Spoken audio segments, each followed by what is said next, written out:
My name's John Staley, and I'm a physical therapist. Been treating patients for over 10 years now, and the experience that I've had with the Quadriciser has yielded a lot of positive results in my interaction with it and with patients. I found over the past 10 years that there really did not exist particular and specific pieces of equipment that would work the various ranges of motion, the functional movements that the Quadriciser does, particularly with the specific patient population that we tend to incorporate. Whether you've had spinal cord injuries, neurologic damage, whether it be from a stroke or some other debilitating illness, the Quadriciser fills a needed and valuable gap in the system as far as therapy with relation to what it's able to do. Many physical therapists, particularly maybe in the orthopedic setting, the outpatient setting, obviously have at their disposal equipment such as stationary bikes, treadmills, elliptical exercises machines, various weight equipment. Well, when you go into the inpatient setting where you're going to have whether it be subacute units in the hospital, skilled nursing, anywhere that patients are going to be treated and may or may not have the various functional abilities that someone, say in the outpatient setting, whether it be orthopedic related or whatnot, have, the Quadriciser is an excellent tool to assist the physical therapist. And I say it's a tool because it's very important to recognize that it is a tool in the hands of a skilled physical therapist can be a perfect adjunct in the treatment plan. And when we're looking at patients, whether they're being treated on a treatment table or on the plinth there in the gym, in the parallel bars, you really should see this machine being used full-time right alongside the different modalities of treatment. You can use it in various manners, whether it being adjustments for reclining the upper trunk or torso, variations in the allowable range of motion in the hip, knee, ankle, or upper extremities. The Quadriciser can be adjusted once again by skilled therapists to ensure adequate and safe ranges of motion. I've mentioned the fact that the Quadriciser enables a physical therapist to be efficient.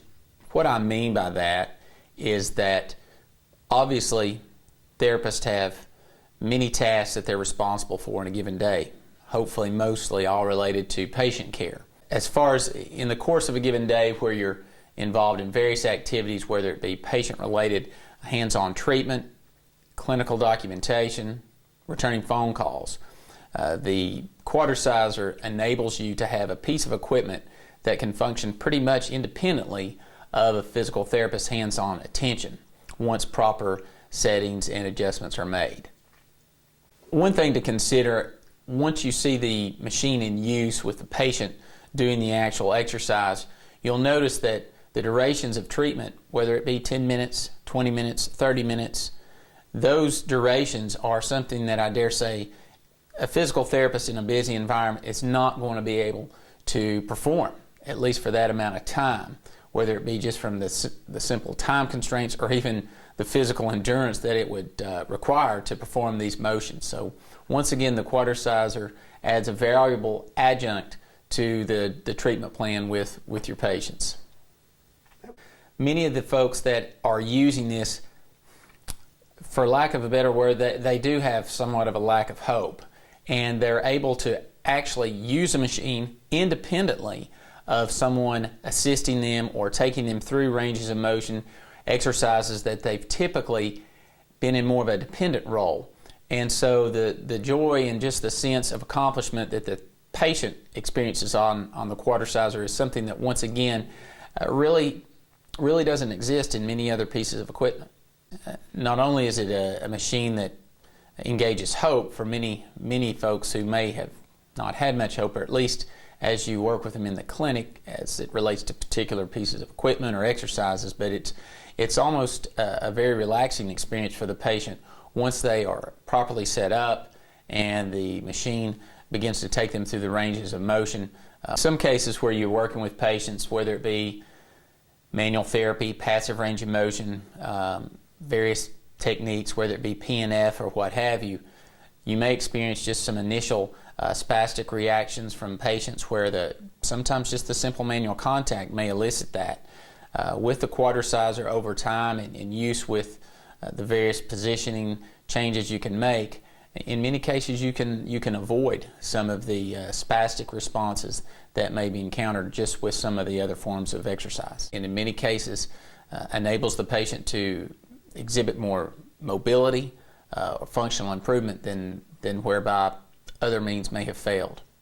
As far as the actual machine usage itself, questions may come up: is it a passive device? Is it an active assisted device? Is there any degree of resistance? And the answer to that is really all the above. You can use the machine where it actually just engages its own passive principles, where true passive range of motion may be all that's incorporated. Then there's active assistive, and even there is a degree of active and active resisted when you incorporate the use of the bungee cords and the systems that the pulleys enable you to do.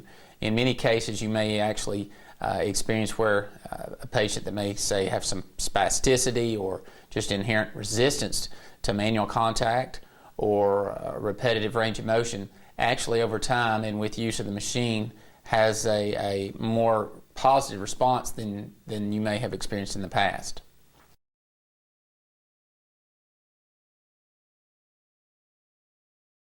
Simulated walking. It mimics the natural gait pattern of human movement. By reclining the seat back, paying attention to your own body mechanics, the patient is positioned in an effort to mimic the normal gait pattern. The speed should result in a smooth and consistent range of motion in the upper and lower extremities, noticing that the arms moving in opposition in one another from flexion to extension, as well as the lower extremities.